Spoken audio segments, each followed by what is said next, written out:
2, 1.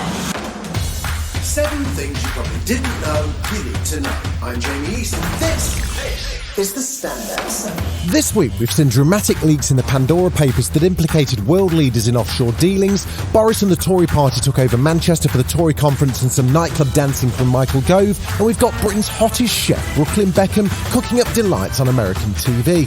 Welcome to the Standout 7 from the Smart 7. Don't forget to hit the follow button to get daily updates at 7 a.m.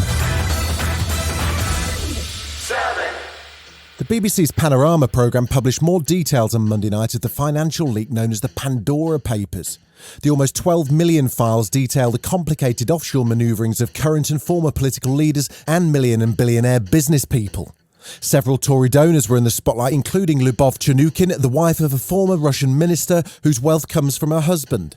She's given almost £2 million to the Tory party over the last 9 years, and she's won the chance to play tennis with Boris and have tea with Theresa May at fundraising auctions. Boris says all of the Tory party donations are vetted and above board. All these donations are vetted in the normal way, in accordance with rules that were actually set up under the Labour government. So we vet them the whole time. Chancellor Rishi Sunak spoke to Sky News before his conference appearance, and he was put on the spot as a former banker and asked if he had ever been involved in offshore activity. No, I haven't, and I think I've seen these things overnight as well. And so obviously it's tough for me to comment on them specifically, given they've only just emerged. And of course, HMRC will look through those to see if there's anything we can learn. But broadly, people should know that we have a very good track record on exactly this type of activity and tackling it. The Tory Party Conference continued in Manchester on Tuesday. Home Secretary Priti Patel addressed the party faithful and started with tough new penalties for those entering the UK illegally and for those who smuggle them in. We are smashing the economic model of the people smugglers so that they can no longer profit from human misery. The current maximum penalty for entering the country illegally is 6 months. We're increasing that to 4 years. Under current maximum sentence for people smugglers right now is 14 years. We are changing that to life. She remains focused on the cross-channel activity, saying there's no reason for an asylum seeker to travel to the UK from France. And I make no apology for securing our borders and exploring all possible options to save lives by ending these horrific journeys. And after the outrage over the murder of Sarah Everard by a serving Met Police officer, she announced a new inquiry into the Met Police's policies and procedures. The public have a right to know what systematic failures enabled his continued employment as a police officer. There will be an inquiry to ensure that something like this can never happen again.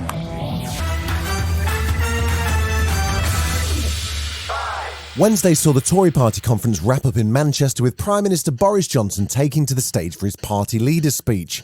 He echoed the themes of Build Back Better and Levelling Up. We have one of the most imbalanced societies and lopsided economies of all the richer countries. It is an appalling waste of potential, and it is holding this country back. And while he said he recognised the imbalance in society but failed to address the cuts in universal credit or the energy crisis, he spoke in praise of the forces of capitalism, which he credited with creating the vaccine to deal with the pandemic. It was capitalism that ensured we had a vaccine in less than a year. And the answer, therefore, is not to attack the wealth creators, it's to encourage them, because they are responsible for the aggregate increase in the country's wealth that enables us to make those Pareto improvements and to level up everywhere. And he closed with a shout out to a nightclub-loving Michael Gove, who he painted as a sort of COVID safety ambassador, bringing the conference to a raucous close. Let's hear it for John Bon Jovi, living proof that we represent the most jiving, hip, happening and generally funkapolitan party in the world.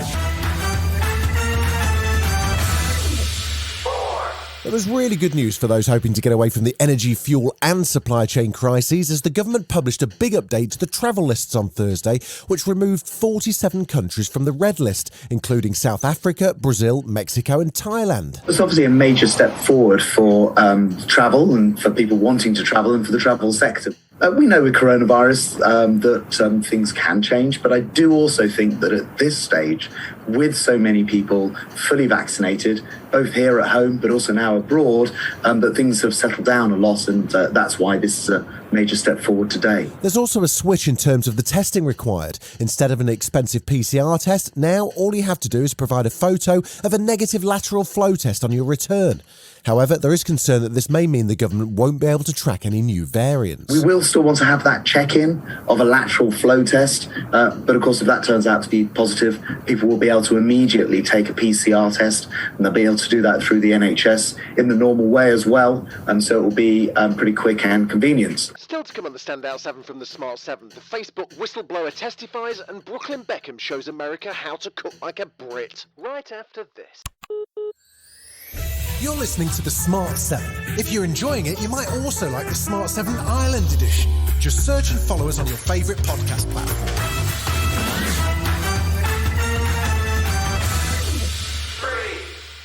Well, it's been a tough week for Facebook so far, hasn't it? Hey, recovering from Monday's blackout, Tuesday saw former employee turned whistleblower Frances Haugen testify in front of a US congressional committee. She didn't sound too upset that Facebook had gone offline. I don't know why it went down, but I know that for more than 5 hours, Facebook wasn't used to deepen divides, destabilize democracies, and make young girls and women feel bad about their bodies. Founder Mark Zuckerberg says her testimony paints a false picture of the company, but Frances says that the company is now so influential that it needs proper external oversight, much like big tobacco. Today, Facebook shapes our perception of the world by choosing the information we see. Even those who don't use Facebook are impacted by the majority who do. A company with such frightening influence over so many people, over their deepest thoughts, feelings, and behavior, needs real oversight.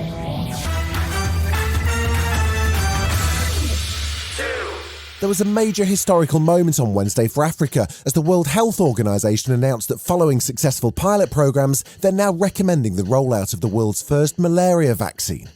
There are over 200 million cases of malaria a year, largely in sub-Saharan Africa, where over 200,000 children died from the disease in 2019. WHO Director General Dr. Tedros Adhanom Ghebreyesus hailed the life-saving development. I longed for the day that we would have an effective vaccine against this ancient and terrible disease. And today is that day, an historic day. Today, WHO is recommending the broad use of the world's first malaria vaccine.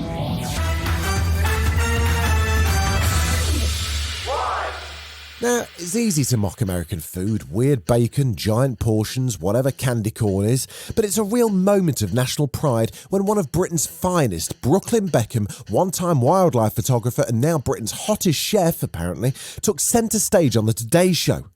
Brooklyn was demonstrating incredible culinary skill. Well, incredible if you've never been to a harvester, that is. He was asked where he gets his culinary inspiration, and apparently his dad's the cook at home. He likes to cook anything, risotto, pasta, loves steak. Here, Brooklyn carefully constructs his masterpiece, the fried egg, sausage and bacon sandwich on white bread. Actually, my great-grandma taught me how to make this. So I first put the sausage. Bacon, and then the egg. Okay. No, wait, what about the ketchup? And I always like to squish it down a little bit. Squish it down, he says. Yeah. Okay, we'll take a bite. Wow. And let's check in on the American love. Does it taste British? Yeah, I was going to say, I'm an egg sandwich connoisseur. I will say that, Brooklyn. I like it because it's so hearty. This has been the Standout 7, the best of the week from the Smart 7. We'll be back tomorrow, 7 a.m. with the Sunday 7. Have a great rest of your weekend.